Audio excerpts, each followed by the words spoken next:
Hello పిల్లలు, ఎలా ఉన్నారు? బాగున్నారా?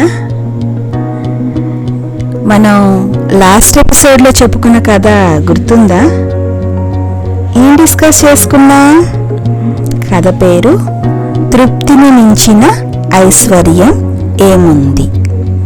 ఆ కథ ద్వారా మీకు అర్థమైన నీతేంటో కమెంట్ బాక్స్లో షేర్ చేస్తారా? మరి ఈరోజు ఒక కొత్త కథ స్టార్ట్ చేద్దామా? కథ పేరు నగల మూట. శ్రీకృష్ణదేవరాయలు విజయనగరంలో ఒక గొప్ప చక్రవర్తి. ఆయన రాజధాని హంపిలో ఉంది. మరి హంపి ఇప్పుడు కర్ణాటక రాష్ట్రంలో ఉంది.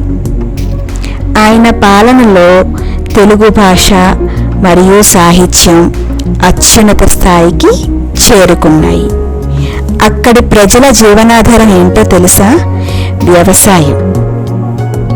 వారు ఏం చేసేవారంటే మసాలాలు, రత్నాలు, వస్త్రాలు విదేశాలకి ఎక్స్పోర్ట్ చేసేవాళ్ళు. శ్రీకృష్ణదేవరాయల వారి కొలువులో తెనాలి రామలింగడు ఒక మహాకవి. ఎంతటి వారినైనా తన తెలివితో ఓడించగలడు. రాజును సంతోషపరిచి బహుమతులు ఎన్నో పొందేవాడు. నలుగురు పేరు మోసిన దొంగలు రేపు రామలింగడి ఇంట్లో దోచుకోవాలని ప్లాన్ వేసి దొంగలు రామలింగడి ఇంటి వెనక తోటలో అరటి చెట్ల పొదలో నక్కి ఉన్నారు. రామలింగడికి భోజనం చేసే టైం అయింది. చేతులు కడుక్కోవడానికి రామలింగడు పెరట్లోకి పోయాడు. అనుకోకుండా అరటి చెట్ల వైపు చూశాడు. చీకట్లో దాగి ఉన్న దొంగల్ని గమనించి రామలింగడు తన భార్యను పిలిచి పెద్దగా, ఊరిలో దొంగల భయం ఎక్కువగా ఉంది.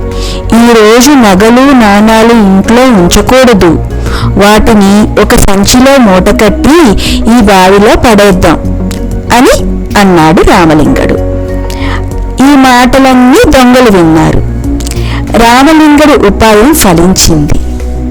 తరువాత రామలింగడు భార్య చెవిలో ఏదో చెప్పాడు.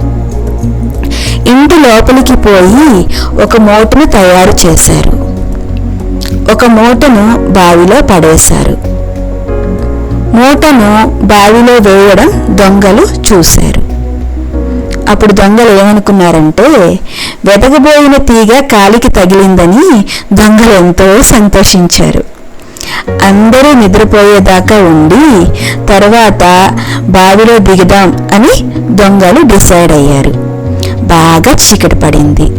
అందరూ నిద్రపోయారు. ఆ నలుగురు దొంగలు అరటి చెట్ల వెనక నుంచి లేచి బావిలోకి తొంగి చూశారు. నీరు ఎక్కువగా ఉన్నందున నగల మూట దొరకలేదు. నీరు బయటికి తోడితే మంచిదని మరొక దొంగ చెప్పాడు. రామలింగడు దొంగలు నీరు తోడడం చూశాడు. మళ్ళీ ఉపాయం ఆలోచించాడు.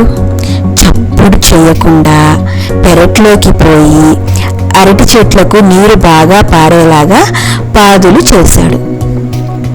వంతుల వారీగా దొంగలు బావిలోని నీరు తోడసాగారు.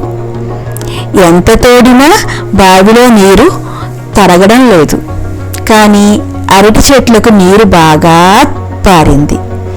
తెల్లవారుజామున కోడి కూసే వేళ వరకు దొంగలు నీళ్లు తోడుతూనే ఉన్నారు. చివరకు మూట దొరికింది. కష్టపడినందుకు ఫలితం దక్కిందని మురిసిపోయారు ఆ దొంగలు. ఎంతో ఆశగా చూస్తూ మూట ముడి విప్పారు. అందులో నగలకు బదులు నల్లరాళ్ళు ఉన్నాయి. దొంగలకు నోట మాట రాలేదు.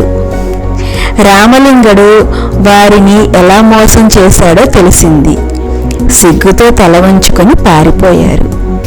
ఇంతకాలం తమను మించిన వారు లేరని ఆ దొంగలు మిడిసిపడేవారు. ఎంతో మందిని దోచుకోగలిగారు, కానీ రామలింగడి ఇంటిని మాత్రం దోచుకోలేకపోయారు. తెలివిగా రామలింగడే దొంగలను ఉపయోగించుకున్నాడు. జరిగిన సంగతి రాజుకు తెలిసింది. రాజు రామలింగడి తెలివికి సంతోషపడి బహుమతులతో గౌరవించాడు. మరి పిల్లలు, ఈ కథ ద్వారా మీకు అర్థమైన నీతేంటో చెప్పండి.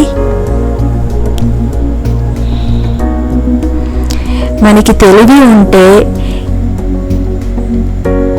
ఎంతటి వారినైనా జయించగలం. మరి ఈ కథ ద్వారా మీకు అర్థమైన నీతి ఏంటో కమెంట్ బాక్స్లో షేర్ చేస్తారా? సరే పిల్లలు, మరొక కొత్త కథతో మళ్ళా కొత్త ఎపిసోడ్తో మళ్ళీ కలుద్దాం. అంతవరకు సెలవు. బాయ్ పిల్లలు, బాయ్.